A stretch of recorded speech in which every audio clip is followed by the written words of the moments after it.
Got anything to say? I got one. Who? You said you started a business. What kind of business? Do you know Howard and Phil's Western Wear? Yes. Did you? Yeah. Well, when I had my 4th child, it was in the hospital. My husband quit his job. First, he drove a truck, and he worked for Nally's Excellent Tea. Are you familiar with the chili and the tamales? Are you old enough to know that? You're not old enough to know about that. Okay, well, first he drove a truck, and then the next thing he did was he worked for Crown Brokerage, and he would go to grocery stores, and he didn't have to drive a truck anymore. He drove a car, and he would fill in the cases with Sara Lee and orange juice. And then he sold insurance. That was when I had my 3rd baby. He tended to, change jobs every time he had a baby. I don't know. And so then the 4th baby, I was in the hospital, and he quit that job and said, his dad had opened a little Western wear store in Santa Clarita. And he said, I want my own store. So I had the baby, we scouted locations, he went and learned how to get an SBA loan, and we opened a little store. Now, I don't know if you've ever done this, but you have to stain all the fixtures, you have to figure out what to buy, and for a man, it's almost like having a baby when he starts his own business. He can't stay away from it. I don't know, you ladies, I was worried about my kids all night long, that they'd die in the night or something, you just worry about it all the time. Well, he worried about his business like that. I helped him.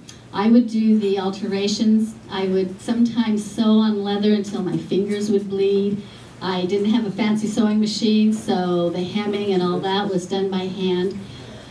And he opened a 2nd store and a 3rd store, and the kids would go down, and it was Western clothes, cowboy boots, hats, Levi's. And one of the first things he bought was a pair of yellow plaid pants. He got a really good deal on them down at the Mart. Nobody bought yellow plaid pants. So he put a pair on. Now my husband's 6 feet tall, and he's got gorgeous legs. I'm so short. One of the reasons I married him was because I wanted to up my kids' jeans, give him a chance, But he has these long, beautiful legs, and he wore these yellow plaid pants day after day after day. And he sold every single pair of pants. And it was, we didn't always get a paycheck, it was kind of hit and miss. And then we started doing better. The funny thing was sometimes he'd ask a customer to watch the register so he could go to the bathroom. I mean, that's how it is when you have your own business. Started opening other stores. His brothers, who are all younger, Buck's the oldest, my husband's 73, I'm 69, we're kind of at the end of our time, and we want to serve just a little bit longer, and then we're going to retire and get to know all those 31 grandkids really, really well. And so his younger brothers started joining him, and 2 of them opened a appliance store, furniture and appliance store. And if you could sell, 30 refrigerators to Eskimos in January, the appliance company would give you a trip somewhere. So we had the appliance store that his brothers had. Beck was in the Western wear stores, and some of the brothers were still in school.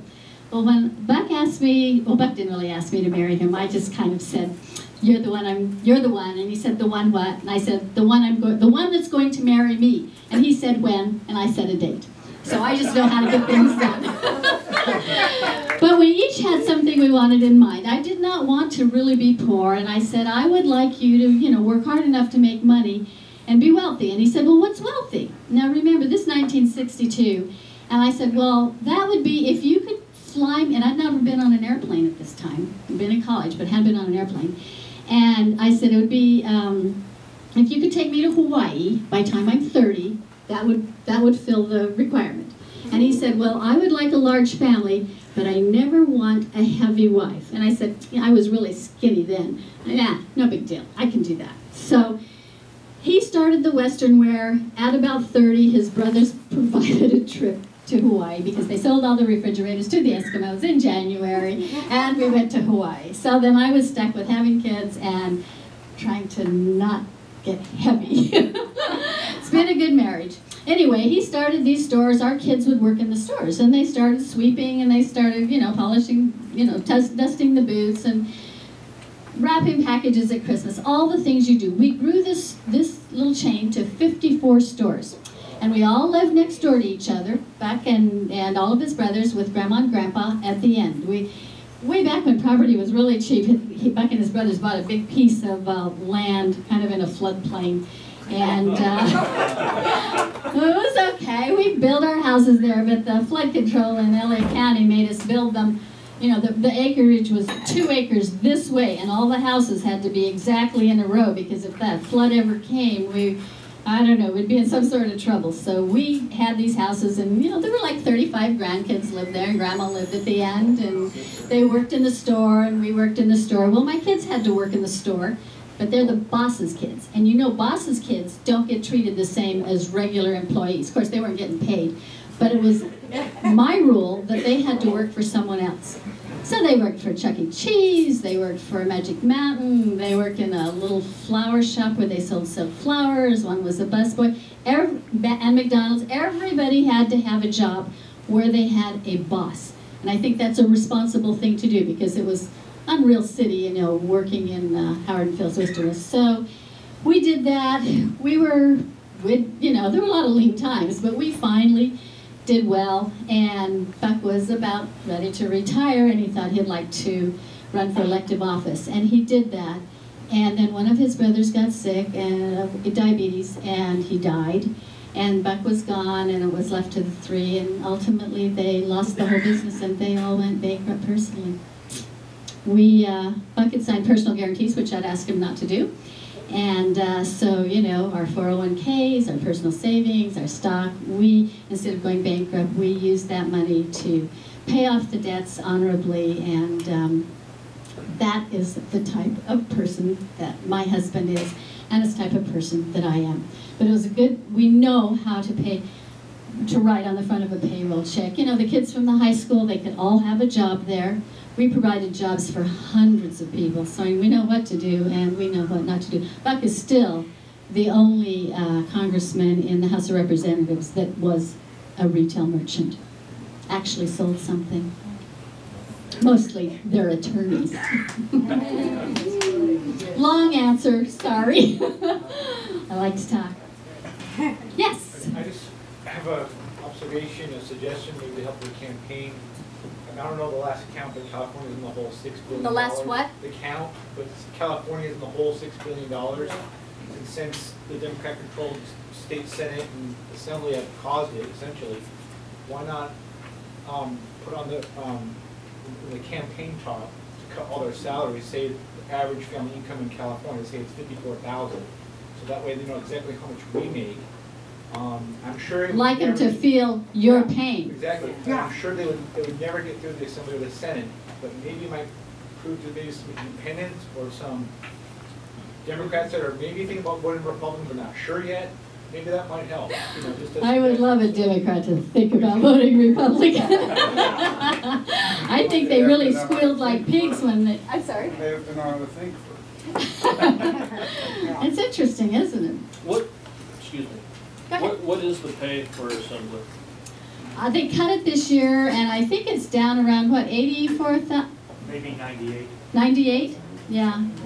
No, it's in the 90s. I just looked it up. It's 91 or 98. I know that if I collect 1,500 signatures, and they tie that to the pay for the assembly. If you collect 1,500 signatures, you don't have to pay the $954 fee just to get on the ballot. So every signature is worth 64 cents, and they tie that to the pay that they get. And they actually docked the pay for them for the assemblymen last year because they didn't have their balanced budget in on time, and they're not going to get it back. Yes. And the size of staff? Well, the size of staff depends on whether you're a Democrat or Republican. I think a Republican gets 2, maybe 3 people, but the Democrats have huge staffs. Really? Yeah, it's a real disparity. I mean, what you have is your personal staff if you're in the majority. This is how it works. If you have your personal staff and they get paid something, I mean, they get an amount of money and you determine what they're going to be paid. And then they have what's called committee staff. And committee staff, each member that's chairman has a committee staff, and these people, all they do is, figure out how to take money out of your pocket and put it in the government's pocket. And those That's huge. That's big pots of money to those committee staffs, and I think they kind of get it all as a lump sum, and then they get to divide it up how they want. It would be good to change that somehow. Okay, and one last question, Sure. if I could. Am I correct that there's no retirement? There is no retirement and no health care. I think they made that change just this year. And that may drive some people out. I mean, I have no desire to work, to go for any further. Some people just, use these things for stepping stones. I don't want to do that.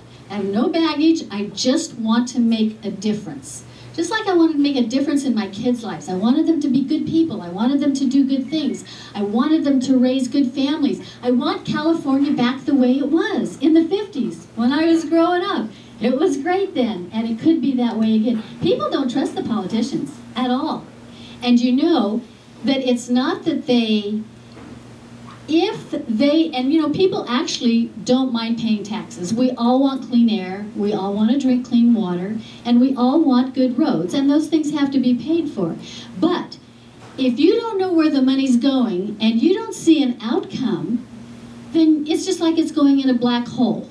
And it seems to me that we ought to be able to say, okay, this amount of money is going to this, and this was the result. And then people could accept that. And with communication these days, you could do that. There is no reason that we don't all know. Is there a retirement? What is your health care? How much are you paid? What have you done? Well, I'll hang around. Yeah. Would you be willing to promote something or look at something which is called the California Legal Tender Act? Basically eliminating capital gains on gold and silver coinage in California, and also possibility of something which would be also known as a state-owned bank as opposed to New York-owned banks. I want to know how you didn't pay any income tax or state tax. Okay. Those are really good questions. Not something that I would know anything about, but I'm willing to listen. Okay. Anything else? Thank you so much. I'll hang around. If you want to talk to me some more, I'm happy to talk to you. Okay, any other announcements? Thank you very much, Patricia. And we